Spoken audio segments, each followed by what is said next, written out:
On the 23rd of March 2020, the United Kingdom was put into a strict lockdown. The government enforced strict guidelines.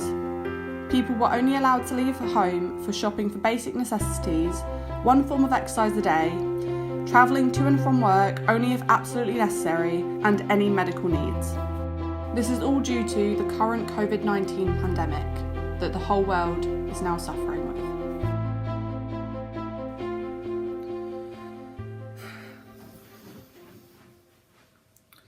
Hello, my name is Charlotte. I'll be your presenter throughout this short documentary. I am a university student currently studying media production. As the lockdown hit, I was in the middle of assignments. I am quite lucky as deadlines were extended, which meant we had more time to get them done. But I was interested to find out how other people in different situations were coping during this period of isolation. Me and my friend Marjorie decided to hold interviews with people over video call. This included friends, family, and anyone else we could get a hold of. We found that people are going through different thoughts and emotions, but are also sharing a lot of similarities regarding the positives. We first asked people what it has been like so far. We also spoke to people who were shielding. My goal is that you can leave watching this documentary with some nice thoughts and that it helps answer some questions of your own. Overall, how would you say your self-isolation has been going as a summary?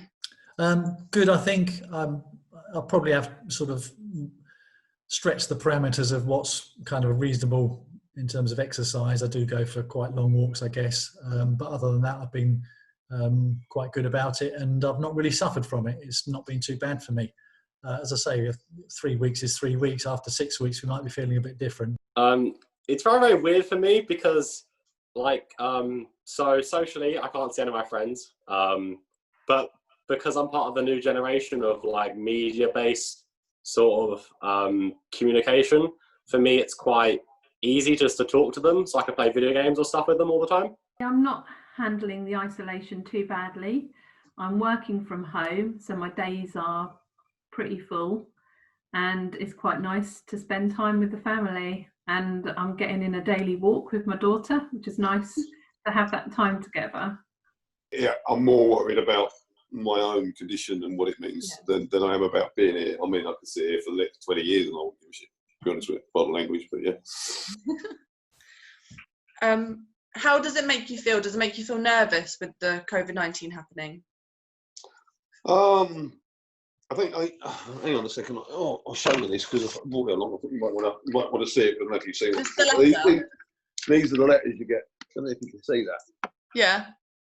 So if you're in this 1.5 million group, as it were, yeah, you get one of them, and it does make you a bit nervous because I've got COPD, which means basically my lungs are a lot older than my actual age. How did it make you feel when you got the letter through the post, when you first opened it? I expected it. So I think that didn't really bother me because I'd already had a text from them. They texted me before I got the letter. But when I first saw it on the news that it was a respiratory disease and that I was more likely to be affected, that concerned me more. It arrived a week after my consultant told me, actually, no, you didn't qualify, which obviously I did, and at that point someone had forgotten it. Do you know anyone who has to self-isolate even more than yourself? My dad is having to self-isolate for the 12-week lockdown. He has a letter from the NHS which has told him that he can't go outside of his home at all, so not even to do daily exercise or to go shopping. He's not allowed out at all, which means also that my mother can't go out of the house either, because obviously we're living with somebody who is very vulnerable. Yeah. And that is really difficult for them, I know. And it's difficult not being able to help them because they don't live close enough. So I can't even go and get their shopping and drop it off for them. And they're having to rely on neighbours and other people because they can't get Tesco delivery slots for weeks on end. So neighbours are doing shopping, and that is hard because I know that, if I was closer, I would be doing that for them. Because you both have to stay indoors, how are you getting your shopping? My neighbours are very good.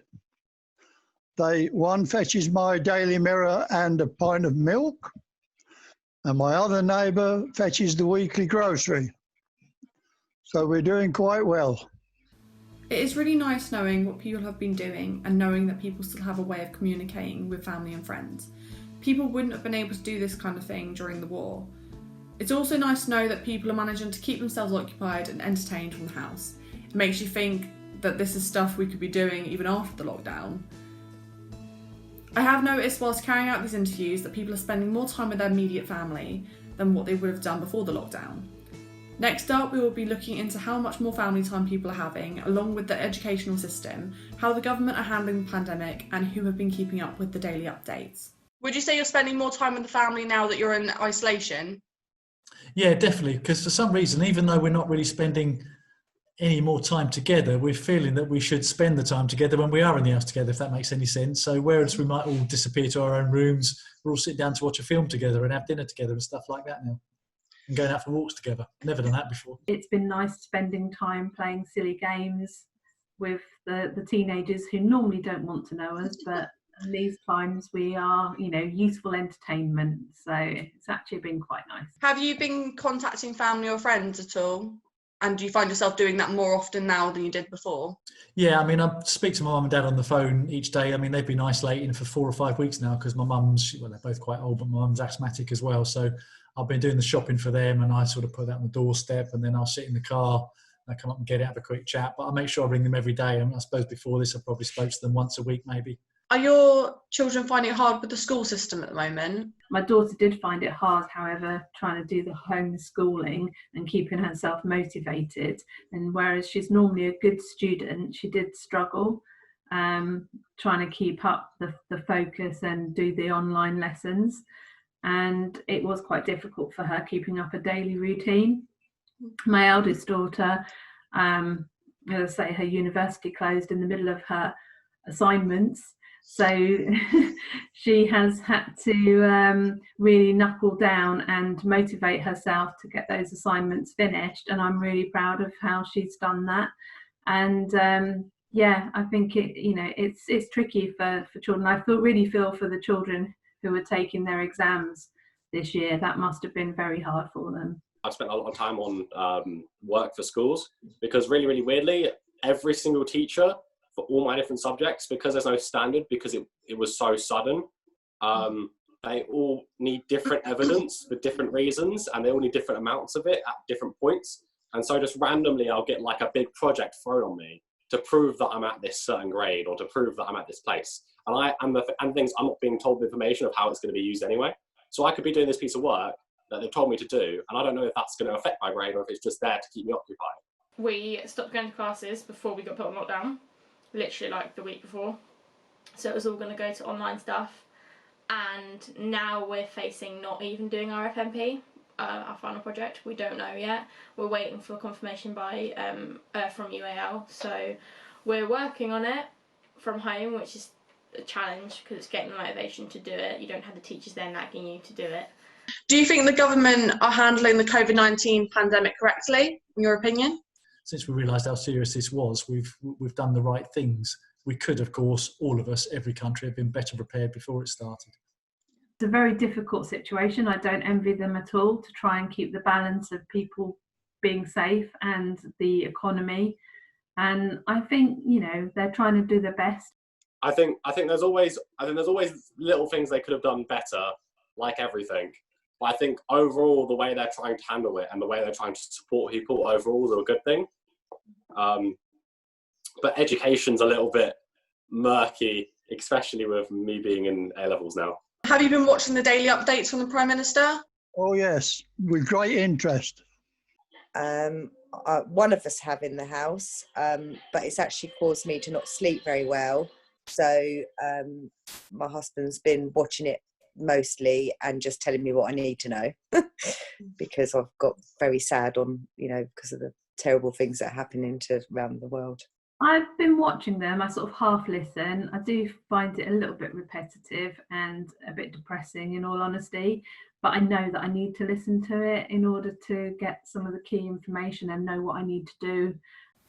I do realise that the educational system could have been better prepared, from both my experience and the people I have interviewed.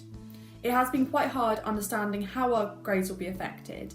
I can understand their concerns, But both teachers and lecturers should be on hand to contact through their professional emails if you do have any concerns. I believe a lot of people will be feeling the same way about the government's approach to that of my interviewees, but I am also aware people will have different views. When you look online to find how people are coping during self-isolation, a lot comes up about mental health, including depression and anxiety. I do believe a lot of people must be suffering with their mental health currently, so I wanted to ask my interviewees if they have experienced any anxiety during the current pandemic. We have also interviewed an NHS nurse. We have asked her a couple of questions about her experience in the hospitals at the moment. What's it like working in a hospital at the centre of the crisis? Personally, it's not too bad. I think on the paediatric ward we're actually quite lucky at the moment, but there is always the possibility of being moved to help out on adult wards, and that at the back of my mind is very, very worrying, very, very stressful. I've got colleagues that I know that are up on the adult wards and I would not want to be in their position. What has the impact of the coronavirus had on your hospital? That's a difficult one for me to actually answer because I don't work on the adult side. Mm-hmm. I just know that up on the adult side from colleagues that I do know at the minute, it's an extremely, extremely stressful time for them up there. Being down on peds, thankfully we're actually fairly quiet and out of the way, but there is always the ongoing threat of having to go and help up on the adult wards, or even to have some adults come down to our ward if the need arose to use any of our beds. Thankfully that hasn't happened yet, and hopefully we've reached the peak and won't need to be doing that, but it's very, very ominous working on the ward at the minute. None of the usual things, none of the usual surgeries, walk-ins from GPs, it's just not happening. It's just watching and waiting to see what happens. Yeah, ominous is a good word. Do you have any anxieties at all? Yes. Well, working in the hospital, one, is a major anxiety, and I think it's going to take a lot longer than people anticipate to get rid of this virus and get back to normal. Yes, I do. Yeah, I do in general anyway. And I'm not so worried at the moment because we are in lockdown and isolated. I'm more worried when what they're going to do to protect. For instance, Phil has COPD, and let's face it, this isn't going anywhere. It might shrink, but it's not going to suddenly vanish. The only anxiety I've got is the worry is if it does get in the house, because obviously being on immune suppressants, it could impact me quite severely. Are you participating in the clapping on Thursdays for the NHS? Every Thursday I'm outside with my family, showing our appreciation for the key workers on the front line. That won't not go out the front. I just sit in the house and do it. But yeah, we're doing it. I think it's an amazing thing they do. They are World War II fighter pilots in effect. As an NHS worker, how does the clapping on Thursdays make you feel? Actually quite emotional. Very emotional, actually. Yeah. I think that it's a great thing that we are doing on Thursdays. Clapping for the people who are risking their lives each day and making us feel safe. Obviously, we have found that people are suffering with anxiety and the uncertainty of the current situation, as well as the struggles our hospitals are facing every day. Next up, we will lighten the mood a bit by discussing the positivities of the current isolation period. I hope this will bring you some type of satisfaction to the situation. I believe this will show you that we can shine a positive light in any situation thrown at us. Have you found any positives to the lockdown? I would like to see, after all of this period's over, when we all come out of isolation, I would like us all to reflect and be able to move into a period where we actually are much more considerate as a nation, more caring, and take some more responsibility for our own actions. I think overall it's been a positive, and I think that it'd be I think it's a good thing for us to in the future reflect on as like a period where everyone was enjoying the experience, even though it's such a bad thing. Yes, my kids seem to be getting on a lot better for a change. Yes, I'm talking, although I'm not seeing my children as much, I'm talking to them more. So, and no, that's not fortunate. My husband said it's because I get to see more of him. That's definitely not a plus. Yeah, I think there's short-term and there's long-term positives. I mean, short-term, as I said, definitely spent more time with the family, quality time, sort of talking, deliberately spending time together, finding things to do together. That's been good. I think, the way the nation has started to pull together a bit, but longer term, it's great seeing all those news items about how pollution is dropping. We've got more butterflies and things this year. And I just think longer term, we'll sit back and think, why the hell did we live like that before all of this? We'll be so much more appreciative of simple things and probably change our lives, for the better permanently. It makes you think how lucky you are, because I haven't had half an egg for breakfast since the war. Is it much like the war, do you find? No, it's not. It's actually worse than the war, because at the war, as long as you could run fast enough, you could go for exercise, as long as you missed the bombs.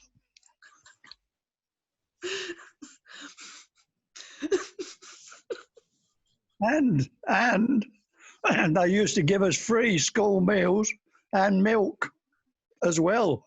Do you have anything else to reflect on? I'd just like to reflect on, I suppose, again, a bit evangelical, but I really hope that when this is over, we don't forget what it was like too quickly, and we don't forget the appreciation we had of the simple things in life again, and that we do make, some long-term changes. We do stop traveling for travel's sake, and we do think about, just enjoying each other's company and nature and the environment and all that sort of stuff. I hope people appreciate things more.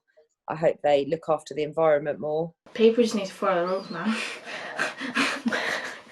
People just need to get it in their heads that this is serious, it's not going away anytime soon, especially if you're not following the rules. I'll make the best of any situation. My motto in life is always focus on the things that you can change, not the things that you can't. Throughout history, humans have battled with a number of significant viral epidemics and pandemics. This occurs when a pathogen has jumped between species.